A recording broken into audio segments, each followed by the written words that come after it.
All right, thank you for joining me today. Uh, we are starting a new series, and it's going to be out of the book of John, and we're going to be looking at uh, some of the miracles that Jesus performed in the book of John, and how they can still impact our lives today, and how they can still be. Um, there's still miracles today. Is basically what it comes right down to. So uh, I hope it's a good series. We'll spend about a week or maybe a little over a week on this, and then we'll see what the Lord plans next. So for today, we're going to be in John 2. We're going to be looking at the wedding at Cana. I'll pick it up at, well, you know the story. They were at a wedding, Jesus and his mother and some of the disciples, and they ran out of wine. And so here's what happened. Jesus' mom says, um, Jesus' mom says to Jesus, Mary says, Jesus, we have no more wine. And here's what Jesus says. Dear woman, this is verse 4. Dear woman, that's not our problem. My time has not yet come. But his mother told the servants, do whatever he tells you. Standing nearby were 6 stone jars used for Jewish ceremonial washing. Each could hold 20 to 30 gallons. Jesus told the servants, fill the jars with water. When the jars had been filled, he said, now dip out some and take it to the master of ceremonies. So the servants followed his instructions. When the master of ceremonies tasted the water that was now wine, not knowing where it had come from, though of course the servants knew, he called the bridegroom over. A host always serves the best wine first, he said. Then, when everyone had a lot to drink, he brings out the less expensive wine. But you have kept the best until now. This is a miraculous sign at Cana in Galilee. This miraculous sign at Cana in Galilee was the first time Jesus revealed his glory, and his disciples believed him. Okay, so a couple things on that one. The comment Jesus made here about, in verse 4, about my time has not yet come. He's basically saying, I'm not totally ready here. I'm not completely prepared for what this is going to bring. And his mom said, just do it. Just have, they'll do whatever you tell them to do. Just do it.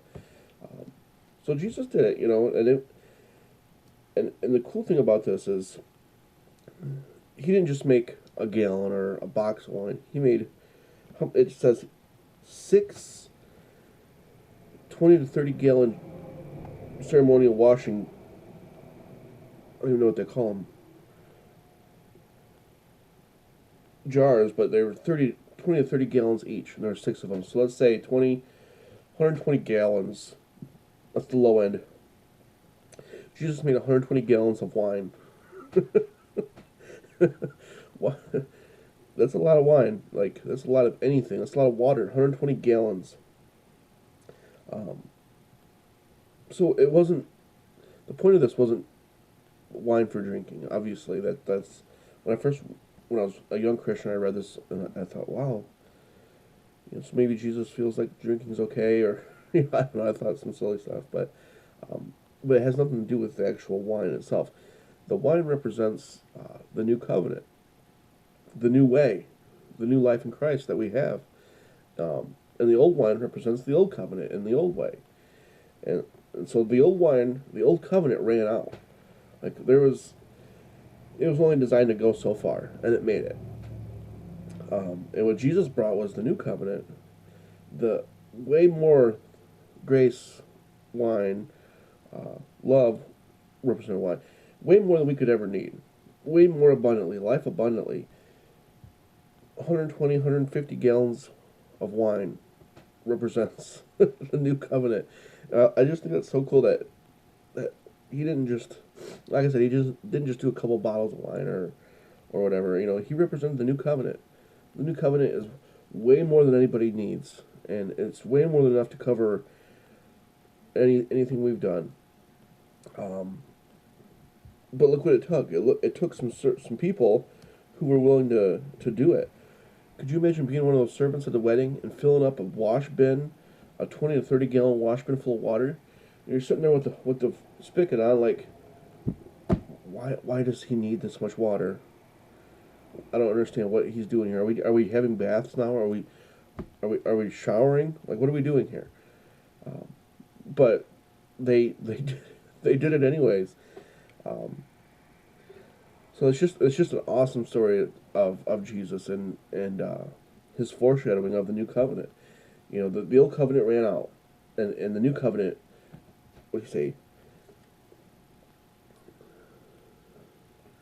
The master of ceremonies says a host always serves his best wine first.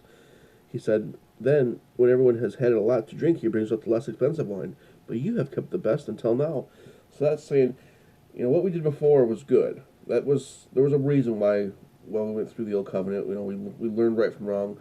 Um, but what we've got now, this wine you brought now, this new covenant, is so much better than the old covenant. I can't believe we didn't have this first. Um, it's just a good picture of the good news through Jesus Christ. So that's miracle number one: the wedding at Cana, and the wine, and the 120, 130, 150 gallons of, of wine that Jesus made at the tail end of the night for the wedding. So plenty for all of us. That's for sure. And that's the picture that Jesus is creating here is he's got plenty for all of us. There's no need to want. So, all right, tell somebody about Jesus today. We'll see you at church Sunday. We're going to continue this series this week. The miracles out of the book of John, and we'll see how those can impact our lives today. So, always remember, new covenant, plenty of grace for all of us, no matter how bad we've been. So, love you guys.